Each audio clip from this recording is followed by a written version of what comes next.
Juan capítulo 5. Y habíamos visto en el capítulo, en los primeros versículos, acerca de una sanidad, ¿se acuerdan?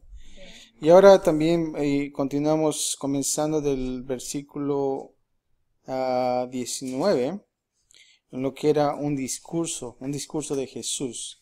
Y vimos la parte número 3, cuando Jesús explicaba su relación con el Padre. En la parte número 4, también vimos acerca, y esto fue en el versículo 31 al 47, acerca de el testimonio de quién es Jesús, era lo que era el quíntuple testimonio.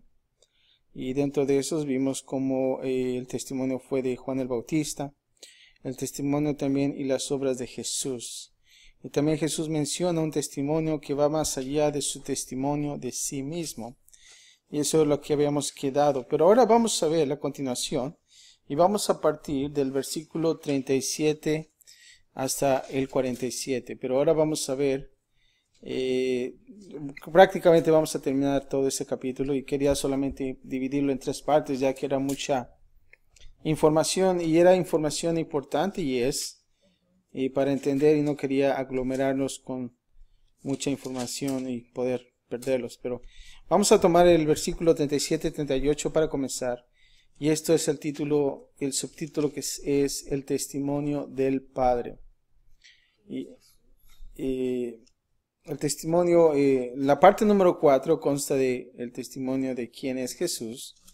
Pero solamente los 2 versículos 37 y 38 es el testimonio del Padre. Y dice así.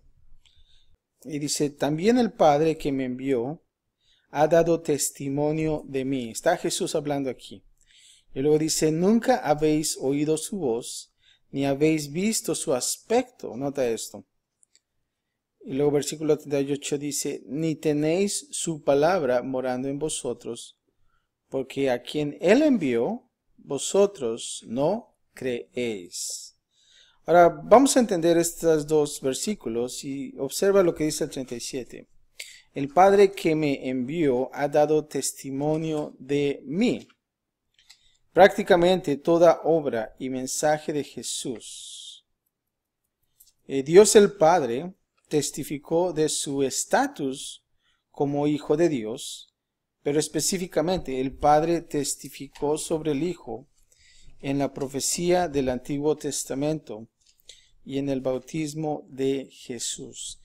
¿Te acuerdas en Lucas 3:22? Y voy a leer este versículo para entender acerca de esto. Y dice así el versículo 22 de Lucas. Si quieres escribirlo y en casa lo puedes leer. Dice así. Y descendió el Espíritu Santo sobre él en forma corporal. Está hablando de que el Espíritu Santo descendió sobre ¿quién? Sobre Jesús, ¿verdad? Dice como que, como una paloma. Y vino una voz del cielo que decía, tú eres mi Hijo amado, en ti tengo complacencia. Es por eso que algunas iglesias, y creo que la mayoría de las iglesias, siempre tienen sus símbolos como palomas. Entonces es el símbolo del Espíritu Santo. Pero vemos esa acción, el hecho de que esa paloma desciende en forma corporal, y luego dice que vino una voz del cielo, dice, tú eres mi Hijo amado, en ti tengo que complacencia, es lo que dice Lucas 3:22. Y aquí vemos realmente el testimonio del Padre. Y ahora observa el versículo 38, también dice, ni tenéis su palabra morando en vosotros. O sea que ellos no recibieron el testimonio del Padre porque no tenían su palabra morando en ellos. Ahora, dejando esta sección, vamos a observar ahora lo que es el 39 y ahora es el testimonio de las Escrituras. Y fíjate lo que Jesús continúa diciendo. Escudriñad las Escrituras, porque a vosotros os parece que en ella tenéis que la vida eterna. Es tan importante entender esto. Y ellas son las que dan testimonio de mí. Ahora me gusta esta frase, escudriñad las Escrituras. En teoría, los líderes religiosos en el tiempo de Jesús, ¿saben lo que pasaba? Amaban y valoraban las Escrituras. O sea que era muy importante. Era muy valioso para ellos. Utilizadas aquí en el sentido del Antiguo Testamento. Y estamos hablando en el Antiguo Testamento. Ahora, ellos estudiaban y memorizaban y meditaban en ellas continuamente. Ahora que entonces pensamos que eran hombres realmente de la palabra, ¿verdad? Estudiaban, memorizaban y meditaban, pensando correctamente que la vida eterna se encontraba en la revelación de Dios. Es lo que los líderes religiosos tenían. Ahora, nota en esto también, más adelante en el 39, dice, ellas son las que dan testimonio de mí. Ahora, para entender esto y tratar de conectarlos, estos dos versículos, bueno, este versículo completo quiere decir, si su estudio de las Escrituras fuera preciso y sincero, verían que éstas hablaban del Mesías, el Hijo de Dios. Su reconocimiento de y creencia en Jesús era una medida de su verdadero entendimiento de las Escrituras. Lamentablemente, como observamos, la actitud de estos líderes religiosos, podríamos notar que en la historia se dice que ellos estudiaban, memorizaban y meditaban. Lamentablemente, no era algo preciso, ni tampoco era algo sincero, ya que no podían ver al Mesías, ¿verdad? Y en este caso, Jesús. Ahora, vamos a ver la razón de su incredulidad, y va a ser en los siguientes 4 versículos, la razón de su incredulidad. Y Jesús lo dice en su discurso. Y dice así, fíjate lo que dice el 40, dice, y no queréis venir a mí para que tengáis vida. ¿Notas? Luego dice, gloria de los hombres no recibo, mas yo os conozco, que no tenéis amor de Dios en vosotros. Aquí Jesús les está dando duro, ¿verdad? Y dice, yo he venido en nombre de mi Padre, y no me recibís. Si otro viniere en su propio nombre, a ese recibiréis. Y luego viene esta pregunta, ¿cómo podéis vosotros creer?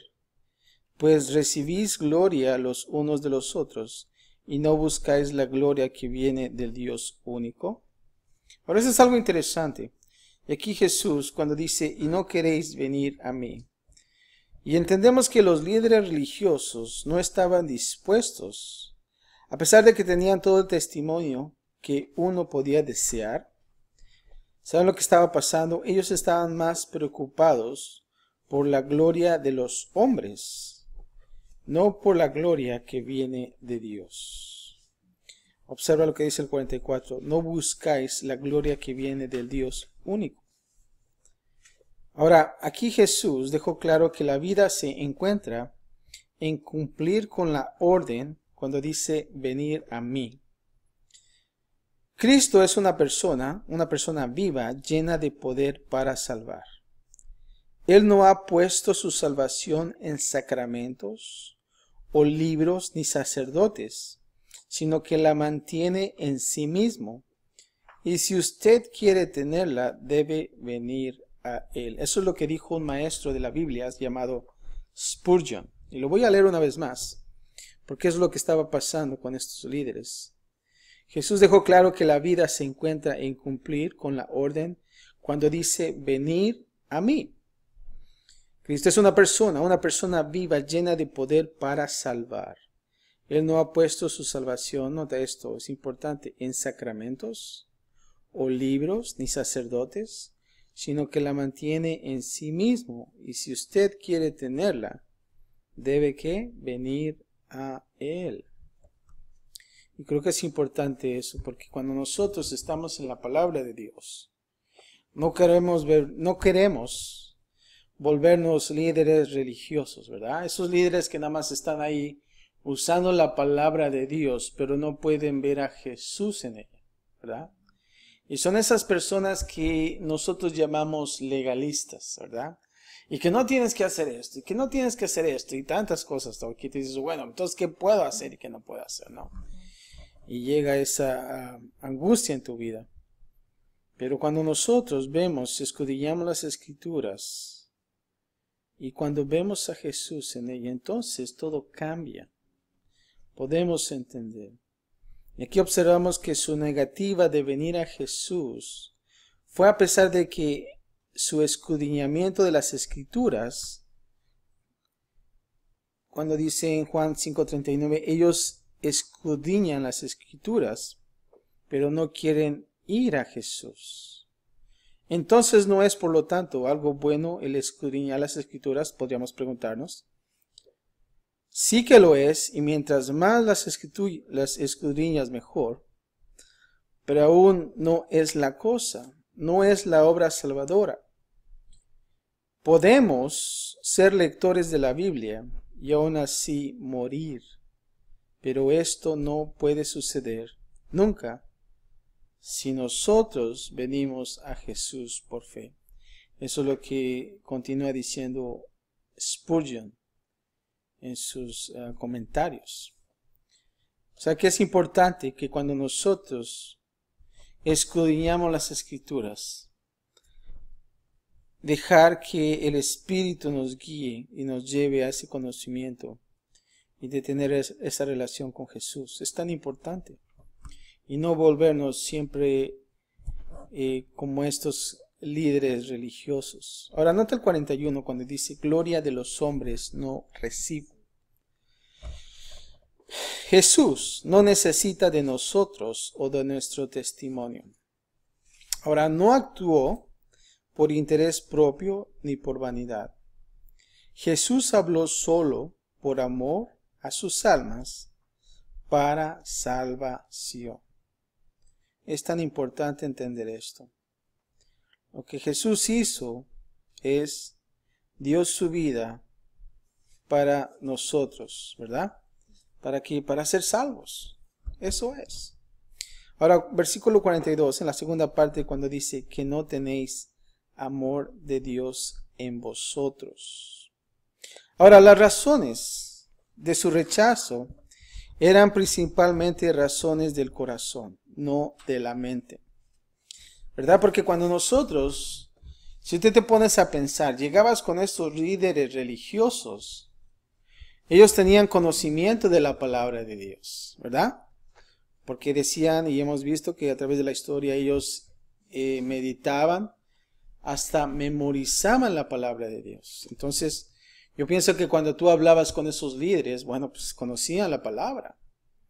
Entonces, lo tenían en la mente, pero el problema estaba en ¿qué? En el corazón. Estos líderes religiosos podían esconderse detrás de sus supuestas excusas intelectuales, pero de lo que realmente carecían era de amor y del deseo de la gloria que Dios da. Realmente ellos estaban lejos de eso, de ese amor de Dios. Y lamentablemente a veces encontramos en iglesias este tipo de gente, ¿verdad? Que cuando tú llegas dices, wow, tiene tanto conocimiento, pero realmente están fuera del amor de Dios, ¿verdad? Y creo que nosotros, cuando crecemos en la palabra, realmente no nos olvidemos de eso importante, porque si no estaríamos perdiendo realmente la esencia de lo que es el amor de Dios en nosotros. Ahora, versículo 43, casi al último, cuando dice, si otro viniere en su propio nombre, a ese, ¿qué? Recibiréis. Ahora aquí Jesús profetizó el día venidero. Jesús está aquí profetizando, donde los descendientes de estos líderes religiosos aceptarían, escucha esto, aceptarían a un falso Cristo. No sé si ustedes han escuchado acerca del anticristo, ¿verdad? Que vendría en su propio nombre. El rechazo a Jesús los dejaría abiertos a este engaño. O sea que entonces entendemos que ellos no reciben a Jesús, pero van a aceptar a un falso venidero, a un anticristo. Ahora, estas palabras quizás hablan principalmente del falso Cristo o Mesías ídolo, el anticristo, que aparecerá en los últimos días. Y creo que a través de la historia, siempre nosotros, y pienso que más cuando observamos el mundo, cómo se está volviendo, ¿verdad? Tantas cosas que están pasando, ¿no? Y aún así con lo que es el clima y los alborotos y manifestaciones que traen la gente, la multitud, ¿no? Porque realmente no hay paz en este mundo. Y entonces vemos que en 2 de Tesalonicenses, capítulo 2, del 8 al 12, dice que aparecerá en los últimos días un anticristo, cuya apariencia será según los deseos del diablo, en este caso su padre, ¿verdad? Lo que nosotros veremos en Juan 8:44, haciéndose pasar por Dios. Y eso lo encontramos en 2 Tesalonicenses 2:4. O sea que este va a ser un engañador, ¿verdad? Porque va a venir trayendo paz. Y va a ser aceptado, lamentablemente. Y esto va a ser en los últimos días. Y aún así se piensa que a lo mejor quizás podría ya estar rondando por aquí, ¿verdad? No quiero decir aquí, ¿verdad? Pero bueno, en el mundo, no quiero espantarlos. Pero realmente vemos cómo el mundo está trascendiendo. Y tantas cosas que pasan que vemos que ya estamos en los últimos días. Ahora, aunque esto será cumplido finalmente en el final de los tiempos, escucha esto, hubo cumplimientos menores a través de la historia. O sea que algunos personajes sobresalieron durante la historia de la humanidad. Un cumplimiento sobresaliente de esta predicción vino alrededor del 132 DC. En este tiempo se dice que un tal Simón Kochba afirmó ser el Mesías del linaje de David y dirigió una revuelta contra Roma. Las pretensiones mesiánicas de Simón llevaron a sí mismo, a sus seguidores y al pueblo de Judea a la más terrible ruina. Eso era lo que es en la historia. Y yo sé que no sé, últimamente, en algunos años, no más de 10 años, hemos visto que muchos líderes religiosos se dicen ser que son Jesús, ¿verdad? En las épocas de hoy. Realmente es algo triste, pero vemos ahí cómo es que el mundo está, y lo más interesante es que son aceptados, ¿verdad?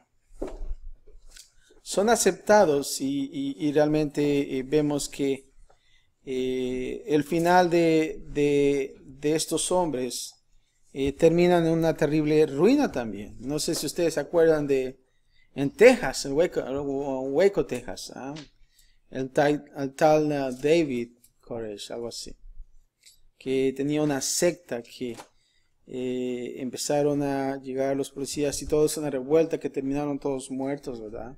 Y tantas cosas.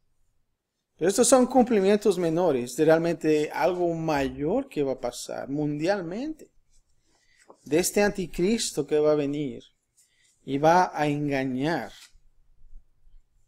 a la humanidad, haciéndose pasar por Dios. Y eso es lo que es por eso que Jesús dice en este versículo, que dice que si otro viniere en su propio nombre, a ese recibiréis. Y eso es lo que va a suceder más adelante. Ahora, versículo 44, dice bien esta pregunta: ¿cómo podéis vosotros creer pues recibís gloria los unos de los otros y no buscáis la gloria que viene del Dios único. Ahora, el error fatal de estos líderes religiosos, y Jesús, estamos entendiendo que Él está dando al discurso a estos líderes, ¿verdad? Estos líderes incrédulos. Y el error fatal de estos líderes en el tiempo de Jesús, y desde entonces, ¿sabes lo que es? El orgullo. El orgullo de pensar o de que ellos piensen en su mente que ellos tienen el conocimiento, ¿verdad? Pero no podían doblegarse en lo que Jesús decía. Y cuando estaba leyendo este pasaje, se me vino la historia de Nicodemo, ¿verdad? Que llegó de noche con Jesús. Y preguntarle, ¿cómo esto es acerca del nacimiento, verdad? Y Jesús lo explicó. Tú siendo líder y no sabes tantas cosas, ¿verdad? Y vemos la historia ahí, pero pienso que en la vida de él, siendo un líder religioso, creo que yo puedo pensar que ese orgullo se quitó de él mismo para ir con Jesús y preguntarle esas cosas. ¿No lo creen? Para tomarse el tiempo de hablar con Jesús. Y no solamente eso, pero poder indagar, tener esa curiosidad y hacer algo. Y más adelante vemos cómo él, en la historia, él accionó a estas cosas. El orgullo está ahí. Ellos anhelaban el prestigio y darse gloria los unos de los otros. Y estaban dispuestos a sacrificar la gloria que viene solo de Dios, con tal de tener la gloria de ¿quién? Del hombre. Y eso es muy triste, porque cuando nosotros, y voy a hablar acerca de los ministros, ¿verdad? Cuando comenzamos en el Espíritu, ¿verdad? Pero cuando todo comienza a crecer y se empieza a expandir, el ministerio, creo que ya no se termina en el Espíritu, ya se torna todo en la carne. ¿Y saben lo que pasa? Esa gloria que se recibe a Dios, ahora se torna en que el ministro quiere ya recibir la gloria. Y vemos ya acerca del ministerio, cómo se torna y ya la gloria es más para el ministro y no para Dios, ¿verdad? Y creo que debemos tener mucho cuidado acerca de esto. De la misma manera, estos religiosos solamente querían que prestigio y gloria. No querían aceptar a otra persona, y más Jesús. Ahora, este mismo maestro, Spurgeon, predicó un mensaje sobre Juan 5:44, que dice, porque los hombres no pueden creer en Cristo. Y en una sección notable de ese sermón, él examina, escucha esto, cómo la fama, la gloria y la celebridad obstruyen la fe verdadera. Y es algo bien tremendo, ¿verdad? Imagínate, cuando tú piensas, si te dieran a ti la fama, ¿quieres fama? ¿Quieres gloria? ¿Verdad? Celebridades. ¿Qué es lo que pasa? Entonces obstruyes lo que es la fe verdadera. Y aún así vemos cómo eso de la fama, ¿verdad? Siempre destruye al ser humano, ¿verdad? Aún así, cuando uno es actor, comienza humildemente y ves cómo va trascendiendo y cae, ¿verdad? Se dice que el ministerio debemos tener cuidado porque a veces el ministerio crece como una palmera, ¿verdad? Pero si no tenemos mucho cuidado, entonces vamos a caer como un coco, ¿verdad? El coco cae bien rápido. Más rápido. Creo que debemos de tener cuidado porque esto es muy tentador, la fama, ¿verdad? La gloria y la celebridad. Y queremos intercambiarlo por la fe verdadera y eso es triste de un líder. ¿Cómo podéis vosotros creer cuando dice así en este pasaje de Juan? pues recibís que gloria los unos de los otros. Ahora, a continuación, voy a dar algunas líneas que este maestro de la Biblia escribió acerca de este sermón, esta predicación, de este estudio. Y te voy a dar unas líneas. Escucha esto. La línea número 1 dice: el mero hecho de recibir la gloria, incluso si ese honor es correctamente otorgado, puede hacer de la fe en Cristo una dificultad. Otra línea en su sermón dice: cuando un hombre llega a sentir que debe ser honrado, se encuentra en un gran peligro. Nota eso.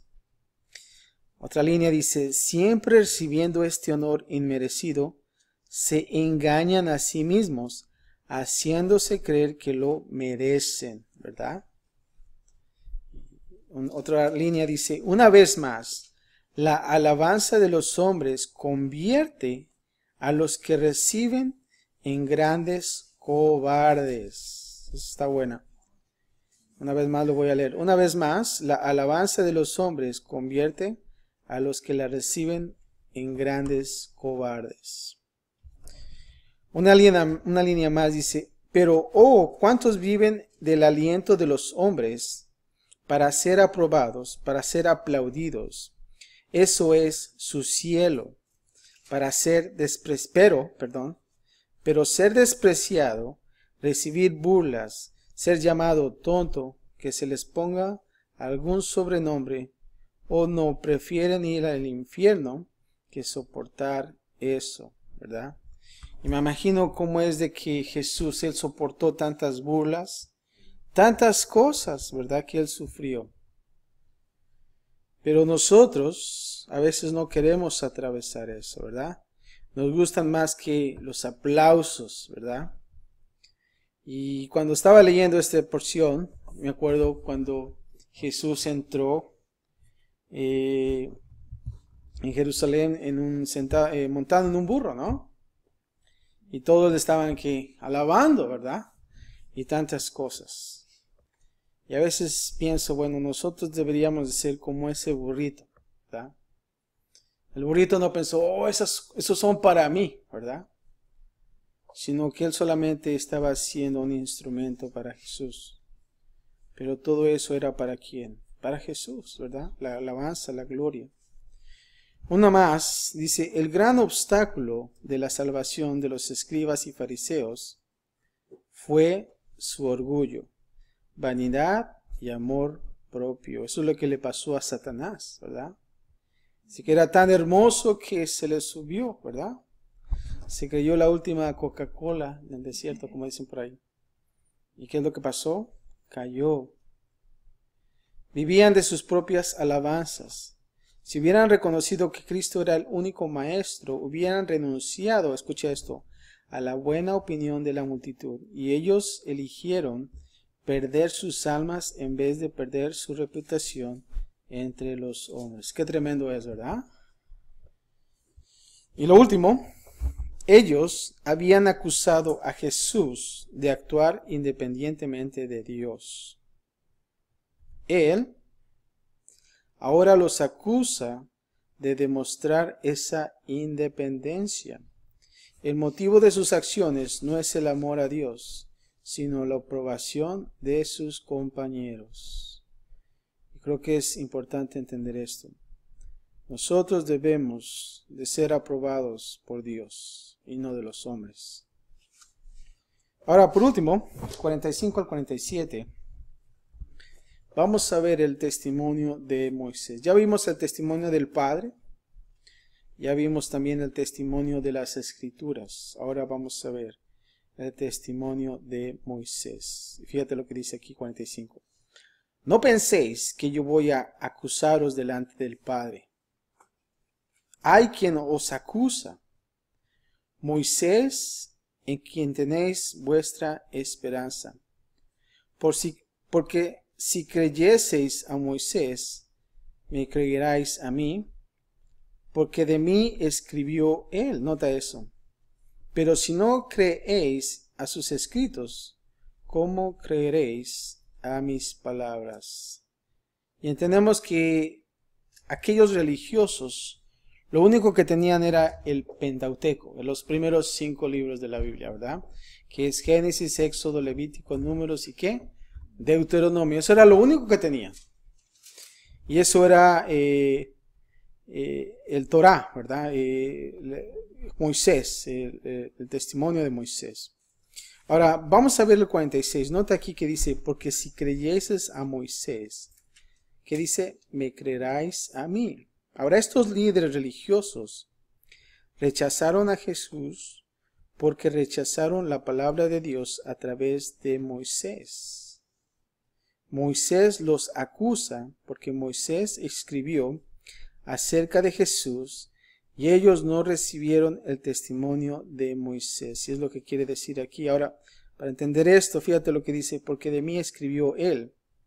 Y aquí Jesús dijo de las escrituras que dan testimonio de mí, las palabras y los escritos de Moisés cumplen esto, hablando proféticamente del Mesías en muchos lugares. Estamos hablando que en el Torá, ¿verdad? En estos 5 libros se habla acerca de Jesús.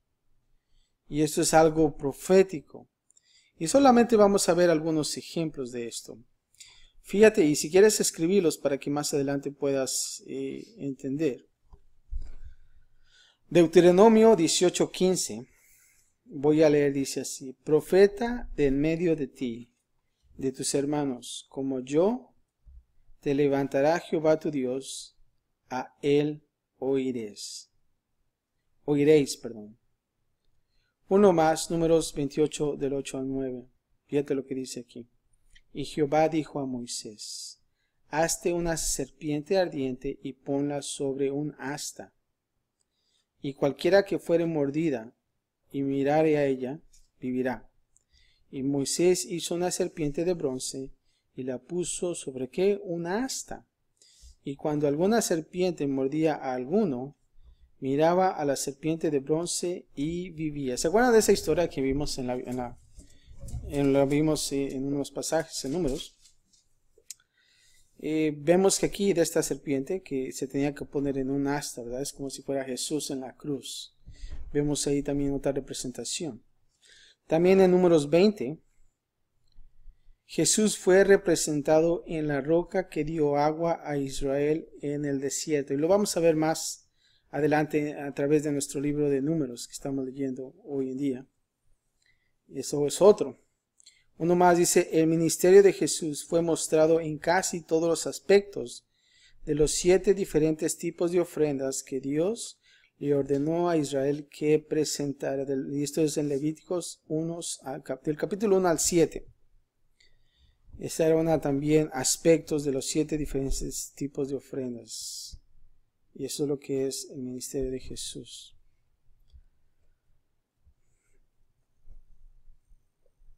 También dice, no es de extrañarse que Jesús pudiera decir, y esto es en Salmos 47, si quieres escribir, Salmos 47, fíjate lo que dice. Dice así, entonces dije, he aquí, vengo, en el rollo del libro está escrito de mí. Eso es lo que dice. Él podía dar un estudio bíblico donde comenzando desde Moisés y siguiendo por todos los profetas, les declaraba en todas las escrituras lo que de él decían. Y vemos aquí algunos ejemplos.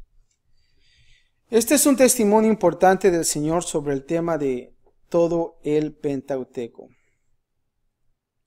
Es acerca de quién, de Cristo Jesús. El Pentateuco son los 5 libros que acabo de decir. Génesis, Éxodo, Levítico, Número y Deuteronomio. Casi estamos por terminar. Ese Pentateuco, ¿verdad? Pero eso es lo que damos y observamos ahí que Jesús está ahí mismo en ese Pentateuco. También es un testimonio al hecho de que Moisés escribió esos libros, los cuales fueron entonces y siguen siendo conocidos por su nombre. Y por último, cuando dice, pero si no creeréis a sus escritos, y viene esta pregunta, ¿cómo creeréis a mis palabras?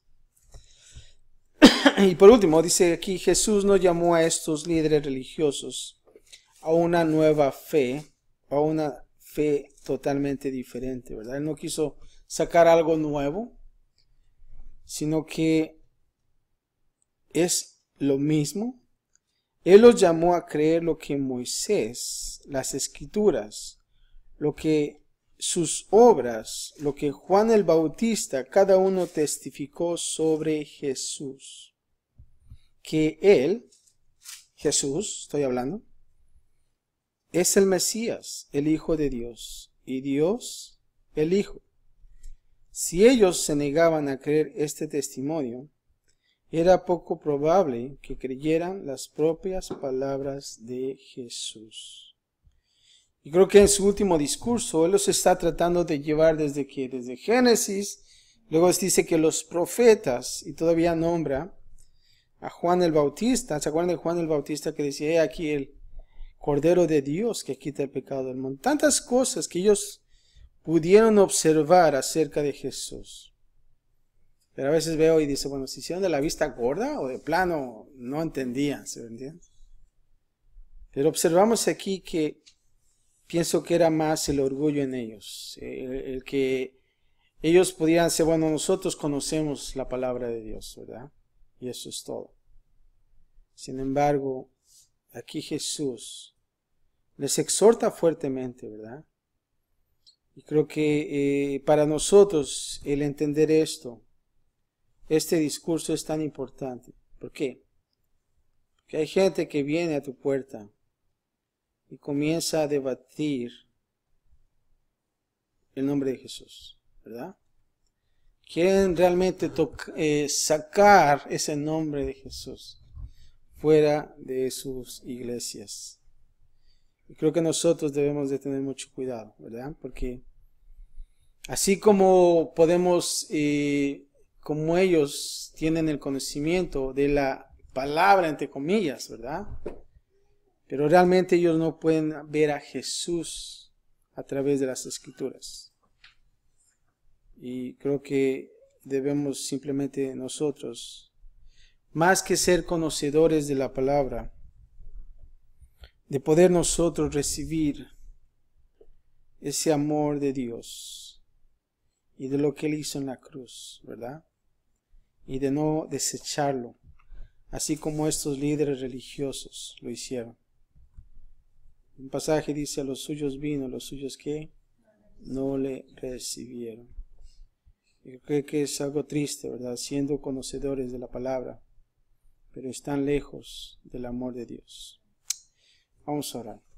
Padre, te damos gracias por tu palabra, Señor, y hemos terminado este capítulo. Un discurso tremendo en exhortar a estos líderes que conocían de la palabra. Sin embargo, el orgullo era más fuerte en sus vidas. Padre, simplemente nosotros queremos orar y mantenernos enfocados en ti, Señor.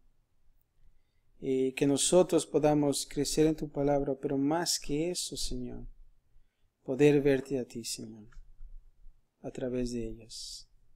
Hemos observado algunos pasajes en lo que es el Antiguo Testamento, profecías de aquel Mesías que había de venir.